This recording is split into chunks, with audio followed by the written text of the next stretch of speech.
Magandang araw mga boss. Ang problema ni customer, hirap daw humatak itong sasakyan niya na para bang sliding clutch na. Nababa na daw itong transmission, kaya lang di nagtagal, humina na naman itong hatak niya. Kaya nung pinalik sa mekaniko, ang sabi sa injection pump na raw, kailangan na raw yan ipakalibrate. Ang ginawa naman ni customer, pinakalibrate niya. Kaya lang after makalibrate, ganun pa rin, mahina pa rin siyang humatak na parang sliding clutch. Pinalitan na ito ng fuel filter, na tune up na rin daw. Wala rin daw nagbago. Ako naman mga boss, dahil nababa na yung transmission nito, nagawa na rin yung injection pump. Dito muna ako mag-check sa makina. Bago yung fuel filter, bago? Naisip ko nga, alos kompresyon na itong makina dahil sa tagas-tagas na langis dito sa valve cover. Kaya tinanggal ko sa pagkakalak itong engine cap. Kaya lang hindi siya humagis mga boss o umigop pa nga. Ibig sabihin, okay ang compression niyan. Tuluyan kong tanggalin itong engine cap niya mga boss kung makikita nyo. Wala siyang lumalabas na usok o kahit man lang malakas na talsik ng langis, wala rin. Ilapit ko itong palad ko mga boss para makita nyo kung meron siyang malakas na talsik ng langis. Di ba wala? Ibalik ko na itong engine cap niya mga boss dahil nga sa negative naman ako dyan. Dito naman ako sa dipstick mga boss, sugutin ko yan. Kaya lang negative din, walang talsik ng langis, wala din lumalabas na usok. Inisip ko naman pwedeng nagka-problema ito sa overheat. Kaya pinsil ko itong radiator hose niya, kaya lang ang lambot Ibig sabihin maganda ang cooling system nito. Wala man lang kasi siyang pressure. Sabi nga ni customer, ilang mekaniko na yung tumingin dito. Yung isa ni road test niya pa nga daw itong sasakyan Pero ang findings nila iisa, baba pa rin ang transmission at yung isang humatol naman, palit naman daw ito ng flywheel. Pumasok naman sa isip ko mga boss na pwedeng late yung pagkakalagay ng timing belt dahil nga sa nagbaba ito ng injection pump. Kaya i-check ko yung starting nito mga boss, i-switch off ko itong makina. Start. Kaya lang good mga boss, tama yung timing. One click kasi pag in-start. Pisilin ko nga ulit itong radiator hose niya dahil nga sa hindi ako makamove on. Kaya lang talagang good na good. Maganda yung takbo ng tubig. Maganda yung cooling system, wala siyang pressure. Tinestrad na rin yun sir. Tinestrad na po nila. Sabi nga, slide na daw. Oo. Slide na daw po sir. Slide na. Kaya pala mahina na umatak pag may kahugap. At dahil sa nakakuha na ako ng information dito sa sasakyan ni customer at wala namang problema akong nakita dito sa makina, iro-road test ko na itong sasakyan niya. Ako mismo yung magdadrive para malaman ko kung saan talaga nanggaling ang problema. Pwede kasing iisahan lang sila ng gumagawa. Kaya lang mga boss, nung trinrive ko ito, nagulat ako. Malakas naman palang humila. Hindi, dito sa yan, ganyan. O, di naman nakasumila. Sa nakita ko dito mga boss, yung problema ni customer. Yung pedal ang problema, taas masyado yung bitaw mo ng clutch. Kaya pala kumakalampag sir. Oo, bumibigla, Oo, taas na ng bitaw ko ng clutch, Hindi pa siya, abante. Ayan nangyayari, hirap talaga. Pero sa takbo, wala akong makitang pag... Walang problema. Walang problema. Baka mo, sir. Mataas na yung clutch na dahil na. Ha? Mataas na po yung clutch. Oo. Mataas yung clutch pedal, Kalahati na, hindi pa ma-under Kapag binitawan. Kasi kumakalampag na yung pressure brake sir. Ha? Paano hindi ka kalampag? Sobrang bitaw mo na, ang taas ng bitaw mo ng clutch. Pag may karga pa. Alam niyo mga boss, naiangat ko na yung clutch pedal pero ayaw niya pa rin humatak. Pero pag nabitawan ko na yung clutch, kita mo, tuloy na, lakas-lakas. Ay, nako po. Nakatagpo ka talaga ng mabait na mekaniko. Baba transmission agad. Oo sir, ganun nga sabi sa akin. Baba transmission agad. Tingnan mo, ayan, nabitawan ko yung clutch,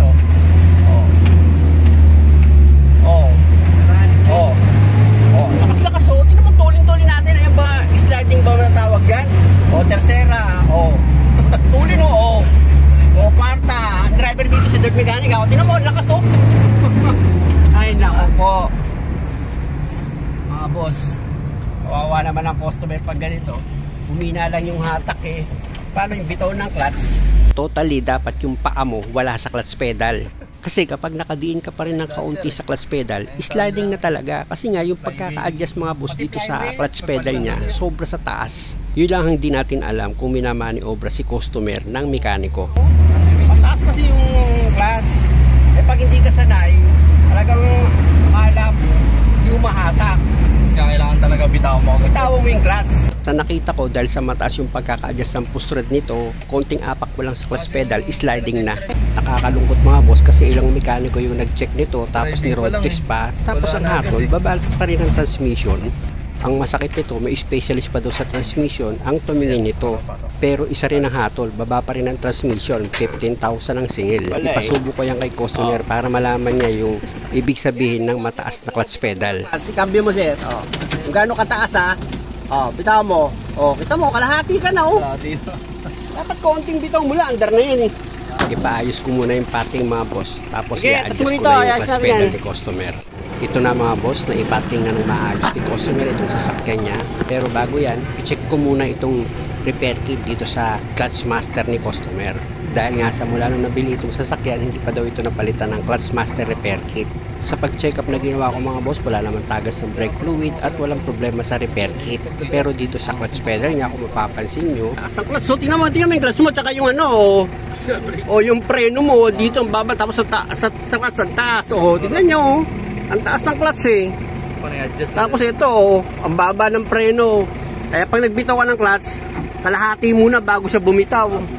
kaya si customer nangangalay at lagi nakatukod yung paa niya dito sa clutch pedal. Switch off ko na nga itong makina. Sa pag-adjust ng push rod mga boss dito sa clutch pedal, gagamit ka dyan ng open wrench na number 12. Ito na mga boss, tuwagan ko na itong nut. Yun, maluwag na. Tsaka nyo ngayon pihitin yung nut dito sa push rod, paangat. Pag okay na, dito naman ako sa ilalim ng clutch pedal mga boss.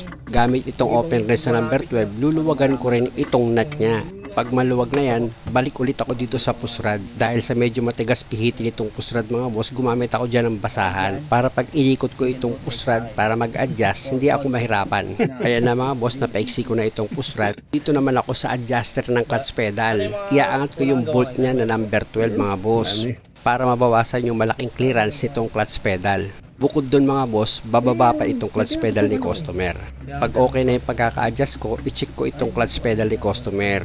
Pag okay na yung play niya, pati yung taas ng clutch pedal at yung adjustment ng push rod, gagamit ulit ako dyan ng open wrench na number 12. Alalay ko munang hihigpitan itong nut dito sa push rod ng clutch pedal. Tapos ipapatesting ko na yan kay customer para siya na mismo yung maka-experience kung okay na ba itong pagkaka-adjust ko dito sa clutch pedal bago kami mag-road test.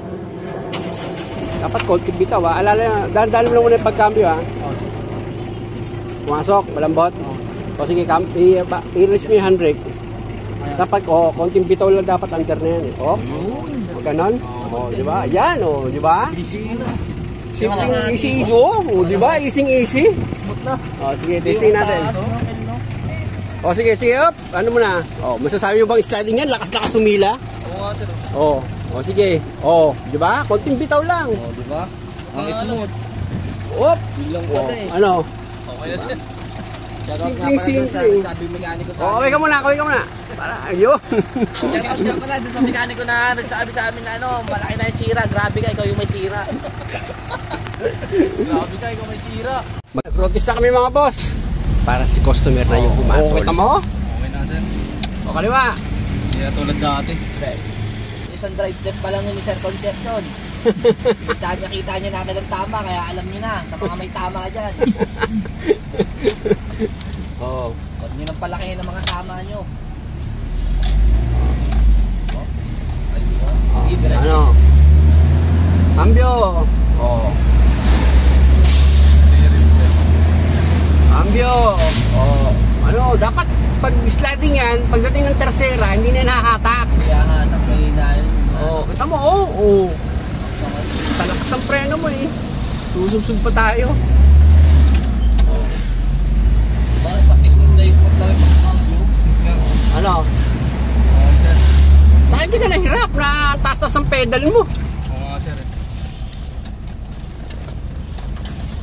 Dami may arrows sa inyo sir. Ha? Dami pong may arrows. Oo. Yun nga lang, nakikidaan lang tayo dyan. Hindi sa atin yan. Konting bitaw lang, ano? Oo po sir. Ano? Okay na sir. Diba? Lakas Ako nga sa kayo na nararamdaman ko yung ganda. Kumakalampag nga sir kanina natural kasi. Yung pagbitaw mo ng clutch, ang taas-taas, hindi mo makalkule. Kaya nangyayari, ganun. Biglang kakadjut siya, di ba? Naalanganin ka. Ang tasing. Ano tayo pinagawa?